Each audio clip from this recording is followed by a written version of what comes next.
Hello everyone, welcome to Lucky Education CUET exam 2023 series में आपका बहुत बहुत स्वागत है। और आज हम देखेंगे 2022 में जो ज्योग्राफी का पेपर आया था ना, उसको सॉल्व पेपर हम देखने वाले हैं सीयूईटी का। इससे एक आपको आइडिया लग जाएगा किस टाइप के क्वेश्चन सीयूईटी में पूछे जाते हैं। साथ ही साथ में आपको ये भी आइडिया लग जाएगा कि आपने जो प्रिपरेशन की है वो किस लेवल की प्रिपरेशन की है। ठीक है, हालांकि इस पेपर को मैंने देखने के बाद महसूस किया कि जो हमने क्वेश्चन डाले ना अब तक, ज्योग्राफी के जो क्वेश्चन डाले हैं एमसीक्यू शॉर्ट क्वेश्चन, उनको कर लो आप, बिल्कुल आपका मतलब 100% पेपर क्लियर हो जाएगा। ठीक है, और ये चीज़ आप रियलाइज भी करोगे, बहुत सिंपल पेपर है।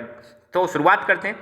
तो आपको पता होगा जो भी डोमेन सब्जेक्ट होती है उसमें टोटल 50 क्वेश्चंस आते हैं और 50 में से आपको 40 क्वेश्चंस अटेंड करने होते हैं। अब सिंपल सी बात है यार, 10 क्वेश्चन जो आपको हार्ड लग रहे हैं छोड़ दो उनको, 40 तो आप खरीदोगे 50 में से ना। तो ज्योग्राफी का पेपर स्टार्ट करते हैं। सीयूटी का पहला question, which of the following concept was popularised by Griffith Taylor. अब यार ग्रिफ्थ टेलर का नाम याद आते ही आपको न्यू डिटर्मिनिज्म का कॉन्सेप्ट याद आना चाहिए, है ना। तो न्यू डिटर्मिनिज्म का कॉन्सेप्ट किसने दिया था? ग्रिफ्थ टेलर ने दिया था। जो बात करता है इसी का दूसरा नाम है स्टॉप एंड गो डिटर्मिनिज्म, और इसको हम बोलते हैं या ट्रैफिक लाइट से मतलब जो सिग्नल वाला कॉन्सेप्ट है उससे इसको रिलेट करते हैं, Griffith Taylor. Second question, human geography is the study of changing relationship between unresting man and unstable earth. ये वाली जो डेफिनेशन है ह्यूमन ज्योग्राफी की, ये किसने दी थी? देखो इसमें अगर आपने पहले मैंने पढ़ाए हो तो ध्यान दिया हो तो मैंने बताया था चेंजिंग वर्ड में सी आ रहा है। तो एक ज्योग्राफर रही है एलन सी सैंपल। एलन सी सैंपल कहाँ की रही है? एलन सी सैंपल अमेरिकन ज्योग्राफर है, उन्होंने मतलब बात की थी कि ये डेफिनेशन उन्होंने दी थी, एलन सी सैंपल ने। तो यहाँ पर आपको देखी जाए तो यहाँ पे फोकस किया जा रहा है डायनेमिज्म में, फोकस किया जा रहा है। डायनेमिज्म मतलब चेंज पर फोकस किया जा रहा है कि इंसान भी चेंज हो रहा है और पृथ्वी भी चेंज हो रही है। तो ये ऑप्शन ज़्यादा बेटर रहेगा ना, सही है। मतलब विच of the following influence the radical school of thought. Radical school of thought के बारे में आपको बताइए, ये बहुत ज़्यादा इन्फ्लुएंस है मार्क्सियन थ्योरी से। किससे? Marxian theory. मार्क्सियन थ्योरी किसने दी थी? कार्ल मार्क्स ने दी थी। और ये स्कूल ऑफ थॉट बताती है कि आज की डेट में सोसाइटी में जो पॉवर्टी, डिप्रीवेशन, इनइक्वलिटी जो है, उन सब चीज़ों के पीछे जिम्मेदार जो कारण है वो है कैपिटलिज्म। ठीक है, तो रेडिकल स्कूल ऑफ थॉट किससे प्रभावित है? Marxian theory. सही आंसर मार्क्सियन थ्योरी हो जाएगा। The branch of geography which deals with the relationship between physical and social cultural environment, उसको हम क्या बोलते हैं? उसको हम बोलते हैं ह्यूमन ज्योग्राफी। आप सबको पता है ह्यूमन ज्योग्राफी में हम क्या पढ़ते हैं? एक तो नेचर के बारे में पढ़ते हैं और नेचर का ह्यूमन से क्या संबंध है उसके बारे में स्टडी करते हैं। तो इन दोनों के बीच में जो रिलेशन है नेचर और ह्यूमन बींग्स, इसी को हम पढ़ते हैं ह्यूमन ज्योग्राफी के अंदर। Which of the following periods witnessed the emergence of approach of special organization in geography? Special organisation in geography ये अप्रोच कब डेवलप हुई थी? लेट 1950s और अर्ली 1960s में डेवलप हुई थी। Which of the following areas comes under the low density region of population. ठीक है, तो वर्ल्ड में कुछ रीजन ऐसे हैं जहाँ पे पॉपुलेशन बहुत कम पाई जाती है, जैसे इक्वेटर वाला रीजन हो गया, है ना, कुछ डेजर्ट्स हो गए, है ना, वो वाला रीजन, जैसे कोल्ड डेजर्ट मंगोलिया में, और हॉट डेजर्ट हो गए, सहारा डेजर्ट हो गया। तो यहाँ पे वो डेजर्ट तो दे नहीं रखे, यहाँ पे दे रखा है जायरे बेसिन ऑफ अफ्रीका, ये आता है इक्वेटर के आसपास, और यहाँ पर रेनफॉल बहुत ज़्यादा होती है, तो यहाँ पे पॉपुलेशन डेंसिटी क्या है? बहुत कम है। ठीक है, which of the following is closest term to crude birth rate. ये क्लोजेस्ट आएगा, CLOSEST, मतलब क्रूड बर्थ रेट से संबंधित क्लोजेस्ट टर्म कौन सा है? इसमें natural growth rate, fertility, migration rate, mortality rate. तो इसमें सही आंसर है फर्टिलिटी। देखो क्रूड बर्थ रेट मतलब कितने मतलब लाइव बर्थ हो रहे हैं एक साल के अंदर, 1000 लोगों पर, उसको हम क्या बोलते हैं? Crude birth rate. ठीक है, तो इसमें fertility is more closest option. Which of the following age group of the people covers in productive population group. Productive population group कौन सा होता है? ऐसा ग्रुप जो मतलब इकोनॉमी में कुछ अपना कंट्रीब्यूशन देना स्टार्ट कर देता है, जॉब करना स्टार्ट कर देता है, उसको हम बोलते हैं प्रोडक्टिव पॉपुलेशन ग्रुप। तो ये है 15 से 59 ईयर्स के बीच में, क्योंकि 14 साल तक तो आपको पता है चाइल्ड लेबर में आ जाते हैं, और 59 से ऊपर आपको पता है सीनियर सिटीजन बन जाते हैं। तो ये जो ग्रुप है ये है एकदम प्रोडक्टिव ग्रुप ऑफ पॉपुलेशन। कौन से देश में सेक्स रेशियो हाईएस्ट है? तो वो है आपका लातविया। आप सबको पता है लातविया में 85 मेल्स पर 100 फीमेल्स हैं, 85 मेल्स पर 100 फीमेल्स हैं। सबसे कम किसका है? सबसे कम आपका पता होगा कतर। किसका है? कतर, याद रखना, कतर वाला आपको पूछा जा सकता है सबसे कम में इस बार। तो लातविया जो है, लातविया आपका आप सबको पता होगा, लातविया एक बाल्टिक नेशन है। कैसा नेशन है? बाल्टिक नेशन है। बाल्टिक सी के आसपास जो देश पाए जाते हैं उनको बाल्टिक नेशन बोलते हैं। तो इसमें लातविया, लिथुआनिया, इस्टोनिया 3 देश आते हैं बाल्टिक नेशंस में। ठीक है, नेक्स्ट क्वेश्चन आपका है what is meant by equality in human development. Human development में इक्वलिटी का मतलब क्या है? इक्वलिटी का मतलब है इक्वलिटी ऑफ अपॉर्चुनिटीज़, कि इंसानों को जो भी मेल हो फीमेल हो, कोई से भी कास्ट से हो, कोई से कम्युनिटी से हो, सबको अपॉर्चुनिटीज़ बराबर मिलनी चाहिए। ये इसका ज़्यादा मतलब है इक्वलिटी ऑफ अपॉर्चुनिटीज़। ठीक है, नेक्स्ट क्वेश्चन है रेड कॉलर वर्कर्स कौन से होते हैं? आप सबको पता है इकोनॉमिक जो एक्टिविटीज होती हैं उसमें primary activities, secondary activities, tertiary activities, quaternary activities, quaternary activities, 4-5 तरह की एक्टिविटीज होती हैं। तो प्राइमरी एक्टिविटी में जो लोग जुड़े रहते हैं स्पेशली आउटसाइड वाले एरिया में काम करते हैं और उनको हम बोलते हैं रेड कॉलर वर्कर्स। तो people engaged in primary activities. और प्राइमरी एक्टिविटीज कौन सी होती हैं? जो खेती बाड़ी से संबंधित होती हैं, एग्रीकल्चर से संबंधित होती हैं। Which of the following industry is called basic industry? अब यार बेसिक इंडस्ट्री का क्या कॉन्सेप्ट है? बेसिक इंडस्ट्री ऐसी इंडस्ट्री होती है, जैसे मान लो इंडस्ट्री का आपको कॉन्सेप्ट पता ही होगा, जहाँ पर रॉ मटेरियल दिया जाता है और फिनिश प्रोडक्ट हमको मिलता है, ठीक है, और उसकी प्रोसेसिंग होती है। अब बेसिक इंडस्ट्री कौन सी इंडस्ट्री होती है? जहाँ पे जो फिनिश प्रोडक्ट है ना, इसी को रॉ मटेरियल की तरह इस्तेमाल किया जाएगा किसी दूसरी इंडस्ट्री में रॉ मटेरियल की तरह इस्तेमाल किया जाएगा। तो इसका आंसर है आयरन इंडस्ट्री। तो आयरन जो होता है इसको बहुत सारी industries as a raw material इस्तेमाल करती हैं और नई नई चीज़ें बनाते हैं। Which of the following is kept in the category of forest based industries? Forest based industries कौन सी होती है? जहाँ पर रॉ मटेरियल जो है फॉरेस्ट से आ रहा है उसको हम बोलते हैं फॉरेस्ट बेस्ड इंडस्ट्रीज। तो उसमें सही आंसर है लैक इंडस्ट्री, क्योंकि लेदर इंडस्ट्री फॉरेस्ट बेस्ड नहीं है, वूलन नहीं है, सोप नहीं है, लैक ज़्यादा आंसर सही रहा है।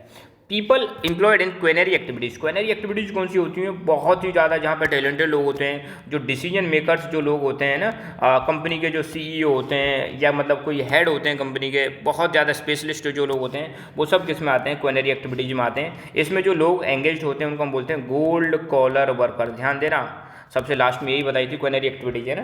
तो जो डिसीजन मेकर्स होते हैं उनको हम मतलब क्वेनरी एक्टिविटीज़ में इंक्लूड करके चलते हैं, पॉलिसी मेकर्स को भी क्वेनरी एक्टिविटीज़ में इंक्लूड करके चलते हैं। तो इसमें जो लोग हैं उनको हम गोल्ड कॉलर वर्कर बोलते हैं, ये चीज़ आप ध्यान रखना। The feature of rural marketing centre. अब देखो मार्केटिंग सेंटर जो होते हैं वो दो प्रकार के होते हैं, एक तो रूरल मार्केटिंग सेंटर और दूसरा होता है अर्बन मार्केटिंग सेंटर। अब रूरल मार्केटिंग सेंटर में आपको पता है यार, गाँव में मतलब जो मार्केट होते हैं उनको हम रूरल मार्केटिंग सेंटर बोलते हैं। लोकल चीज़ यहाँ पे मिल जाती है, बहुत ज़्यादा स्पेशल फैसिलिटीज़ आपको यहाँ पे नहीं मिलेंगी, प्रोफेशनल सर्विस आपको यहाँ पे नहीं मिलेंगी, तो बेसिक चीज़ें आपको मिल जाएंगी। तो they provide facilities for the local collection. Local collection यहाँ पे मिल जाता है, लोकली जो भी चीज़ें अवेलेबल है। दूसरा, professional services are not well developed. ये भी सही बात है, पहला भी सही है, दूसरा भी सही है। They provide basic services. Basic service मिलेंगी, छोटी मोटी सर्विस, बहुत ज़्यादा स्पेशलिस्ट सर्विस आपको यहाँ पे नहीं मिलेंगी। तो सही आंसर हो जाएगा all of the above, rural marketing centre. In which of the following centuries of the world highest road density? यहाँ पे सेंचुरीज नहीं कंट्री जाएगा ना, कुछ राइटिंग मिस्टेक है, don't worry. In which of the following countries of the world highest road density found? कौन सी country में सबसे ज़्यादा हाईएस्ट रोड डेंसिटी पाई जाती है? तो ये 4 देश दे रखे हैं, Russia, India, China and USA. तो सही आंसर है यूएसए में जो है हाईएस्ट रोड डेंसिटी है, ये चीज़ आप ध्यान रखना। Which of the following is connected through the South Pacific sea route? अब साउथ पैसिफिक क्या है? देखो यहाँ पे नॉर्थ अमेरिका और नीचे साउथ अमेरिका, तो इधर में जो है वो है साउथ पैसिफिक। कौन सा है? South Pacific. और यहाँ पे आपका यूरोप हो जाएगा, यहाँ पे आपका अफ्रीका हो जाएगा। तो साउथ पैसिफिक में आप ध्यान रखना, ये किसको कनेक्ट करता है? ये जनरली वेस्टर्न यूरोप को ऑस्ट्रेलिया से कनेक्ट करता है। ये आपका वेस्टर्न यूरोप है, इसके पनामा कैनाल के थ्रू, और यहाँ पर आपका आ जाएगा ऑस्ट्रेलिया, तो इसको कनेक्ट करता है। ये वाला ज़्यादा सही आंसर है, क्योंकि western Africa, north Africa, America ये नहीं है, क्योंकि यहाँ बीच में आपको पता है अटलांटिक सी है, और यहाँ इधर साइड में साउथ पैसिफिक और ऊपर की साइड में नॉर्थ पैसिफिक। तो सही आंसर एग्जैक्ट जो मैप आप देख लेना एक बार, वेस्टर्न यूरोप को ऑस्ट्रेलिया से कनेक्ट करता है। बिग इंच पाइपलाइन किस कंट्री में? बिग इंच पाइपलाइन आपने पढ़ा होगा, यूएसए में है ना। India is an associate member of which of the following trade block? India कौन से ट्रेड ब्लॉक का मेंबर है? तो इंडिया है ASEAN association of south east Asian Nations, इसका मतलब मेंबर है। गाट WTO में कब कन्वर्ट हो जाता है? तो गाट जो है general agreement on tariff and trade, ये बना था पहले वर्ल्ड ट्रेड को कंट्रोल करने के लिए, जो 1995 में WTO वर्ल्ड ट्रेड ऑर्गेनाइजेशन में कन्वर्ट हो जाता है 1995 में। नेक्स्ट है, this is a settlement pattern that usually develop along either side of roads, rivers और कैनाल। ये मान लो कोई रोड है या कैनाल है, पानी जा रहा है ना, यहाँ पर जो सेटलमेंट बन जाते हैं, यहाँ पे जो सेटलमेंट बन जाते हैं रोड के सारे, रेलवे के सारे, एक लाइन में सेटलमेंट बनते हैं, और ऐसे सेटलमेंट को हम बोलते हैं लीनियर सेटलमेंट। क्या बोलेंगे? Linear. Plan settlement is plan by which of the following? Plan settlement को कौन प्लान करता है? सरकार प्लान करती है, प्लान करके बसाती है ना। विच of the following is not a plan city of India? इनमें से 4 सिटी दे रखी हैं, चंडीगढ़, नोएडा, जबलपुर, भुवनेश्वर। तो जबलपुर जो है MP में, ये प्लान सिटी नहीं है। What is the settlement what is the settlements which develop in river valleys और fertile plains? रिवर वैलीज और फर्टाइल प्लेन वो एरिया होते हैं जहाँ पे बहुत ज़्यादा पॉपुलेशन पाई जाती है, तो यहाँ पे जो सेटलमेंट होते हैं वो कॉम्पैक्ट सेटलमेंट होते हैं, ये चीज़ ध्यान रखना। Which popularise the concept of megalopolis. Megalopolis जो का कॉन्सेप्ट है ये किसने दिया था? जीन गॉटमैन ने दिया था, ये आपने पढ़ा होगा ना। What was the population density of India according to 2011 census. 2011 की सेंसस के अनुसार भारत की पॉपुलेशन डेंसिटी कितनी है? 382, 382 पर्सन्स पर स्क्वायर किलोमीटर, है ना। और इंडिया में हाईएस्ट किस स्टेट की है? 1102 बिहार की है, और यूटी में 11297 ये दिल्ली की है। सबसे कम किसकी है? अरुणाचल प्रदेश कितनी है? 17 है। तो ये भी ध्यान रखना। How many streams the internal migration divided into. अब देखो, आप सबको पता है माइग्रेशन का मतलब लोगों का एक जगह से दूसरी जगह जाना।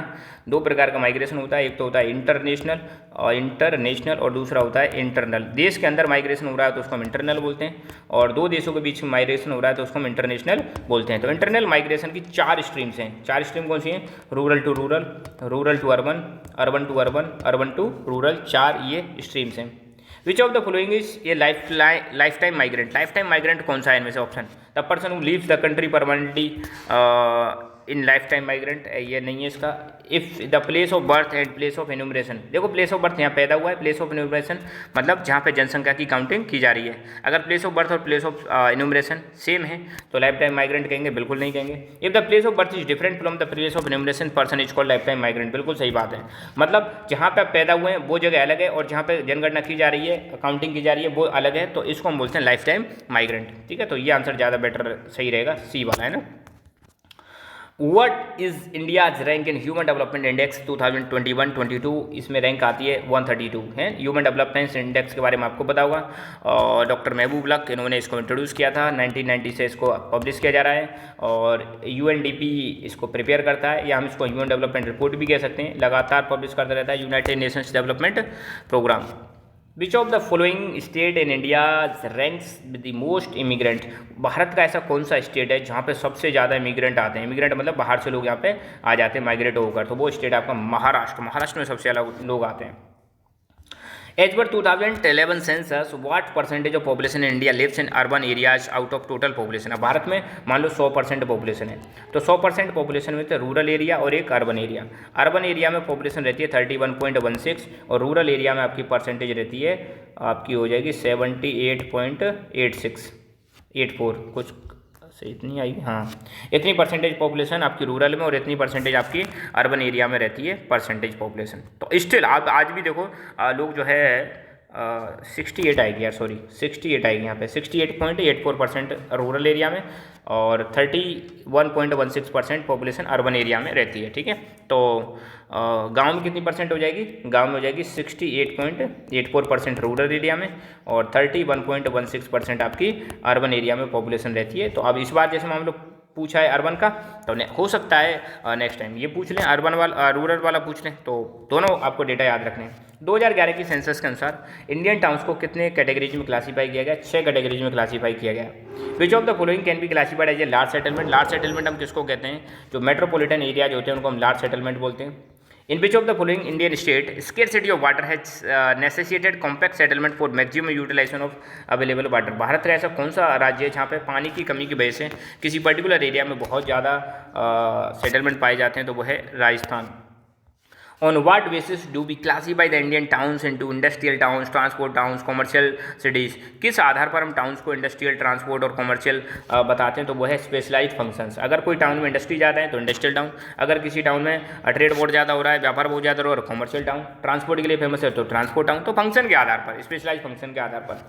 विच of the following problem is being faced by the Indian agriculture? भारतीय एग्रीकल्चर के सामने कौन सी समस्या है? वेरी स्मॉल लैंड होल्डिंग, सही बात है। लो प्रोडक्टिविटी, ये भी सही बात है। ओवर डिपेंडेंस ऑन मानसून, ये सही बात है। तो सही आंसर हो जाएगा all of the above. In which year was national water policy formulated? किस साल भारतीय जल पॉलिसी जो है बनाई गई थी है? तो ये 2002 में नेशनल वाटर पॉलिसी बनाई गई थी। How many refining factories are there in India at present? Bharat में कितनी रिफाइनरीज हैं? भारत में 23 रिफाइनरीज हैं, ये ध्यान रखना। Which of the following was the earliest iron and steel industry या company to be established in India? Bharat में सबसे पहले आयरन और स्टील कंपनी जो स्टैब्लिश हुई थी वो कौन सी थी? TISCO, Tata iron and steel company, है ना। In which of the following plans there was hill area development programme started. Hill area development programme कौन से 5 ईयर प्लान में स्टार्ट हुआ था? 5th 5 ईयर प्लान में। और drought prone area development programme start हुआ था 4th 5 ईयर प्लान में। ये ध्यान रखना, ड्रॉट 4th में, हिल एरिया 5th में। तो ये हिल आया है तो ड्रॉट आ सकता है, इस बार हो सकता है। गोल्डन क्वाड्रिलेटरल हाईवे आपको पता है इंडिया में 4 शहरों को कनेक्ट करता है। कौन कौन से 4 शहर हैं? दिल्ली, मुंबई, चेन्नई और कोलकाता, 4 को कनेक्ट करता है। तो उसमें कौन सा नहीं है? हैदराबाद नहीं है ना। When was the first radio programme started? पहला रेडियो प्रोग्राम इंडिया में 1923 में स्टार्ट हुआ था। और ट्रेड बिटवीन 2 कंट्रीज या बिटवीन दो देशों के बीच में ट्रेड है, उसको हम बोलते हैं इंटरनेशनल ट्रेड, ये ध्यान रखना। In which year inland waterways authority established? Inland waterway authority 1986 में स्टैब्लिश हुई थी, ये भी ध्यान रखना। पैरादीप पोर्ट कहाँ पर है? पैरादीप पोर्ट उड़ीसा में है ना। आपको पोर्ट के बारे में पता होगा, कहाँ पर है? पैरादीप उड़ीसा में। चलो कमेंट करके बताना। टूटी गोरेन पोर्ट कहाँ पर है? नंबर 1। दूसरा आपको कमेंट करके बताना है कांडला पोर्ट कहाँ पर है, ये भी आप कमेंट करके बताना है, ठीक है। तो ये पोर्ट आ सकते हैं यार, है ना। कॉमन प्रॉब्लम स्लम जो होते हैं, झुग्गी झोंपड़ी वाले एरिया जो बहुत ज़्यादा कम डेवलप्ड होते हैं, गरीब लोग जहाँ पे रहते हैं, तो इसमें क्या समस्या रहती है? ओवर क्राउडिंग की समस्या रहती है, सही बात है। अनहाइजीनिक कंडीशन, सफाई पे ध्यान नहीं देते, बिल्कुल सही बात है। सैनिटेशन कोई मतलब ही नहीं है। तो ये सारी प्रॉब्लम्स यहाँ पे देखने को मिलेंगी। Which of the following disease are caused by solid waste? Solid waste की वजह से कौन सी बीमारी हो सकती है? टाइफॉइड भी हो सकती है, कोलेरा भी हो सकता है, रेस्पिरेटरी इन्फेक्शन भी होता है, सभी तरह की बीमारियाँ हो सकती हैं। ऑल ऑफ दी अबव सही आंसर है। Push and pull factors are responsible for which of these? Push and pull factor, देखो माइग्रेशन हमने पढ़ा था, माइग्रेशन के 2 कारण होते हैं, एक तो होता है पुश फैक्टर्स और दूसरे होते हैं पुल फैक्टर्स। तो ये माइग्रेशन से संबंधित है, push and pull. Which of the following is the percentage of total geographical area of India that is classified as the man made degraded cultivable wasteland? तो टोटल जोग्राफिकल एरिया में कितना area है जो cultivable Westland है? तो वो आपका percentage है 5.88% है। How much percentage of area does wasteland in India cover? Wasteland में कितना एरिया कवर होता है भारत में? तो मतलब वेस्टलैंड मतलब जो यूज नहीं हो रही है, तो 25.15% एरिया है ना। तो बस यहाँ पे ये कंप्लीट पेपर सॉल्व हुआ। ये एक सेट है, एक सेट और मैं दूसरा अपलोड करूँगा, तो दूसरा भी सेट आपको याद रखना है। ऐसे ही करके मैं अभी बहुत जल्दी आपको हिस्ट्री, ज्योग्राफी, पॉलिटिकल तीनों सब्जेक्ट के दो मतलब सेट आपको बहुत जल्दी मिलने वाले हैं। तो इनको देख के आपको एक आइडिया लग जाएगा किस टाइप के क्वेश्चन आए। हो सकता है क्वेश्चन रिपीट भी हो, और क्वेश्चन आप जैसे मैंने बताया था कि रूरल अर्बन पॉपुलेशन पूछ ली थी, अर्बन पॉपुलेशन का परसेंटेज कितना है, हो सकता है नेक्स्ट टाइम रूरल का पूछ ले। तो इससे एक अनुमान लगा लेना आपको किस टाइप के क्वेश्चन पूछे जा रहे हैं, ठीक है। So all the best. और अब तक आपने लकी एजुकेशन को सब्सक्राइब नहीं किया है तो प्लीज़ सब्सक्राइब ना, और अपने मित्रों को भी शेयर करें। धन्यवाद।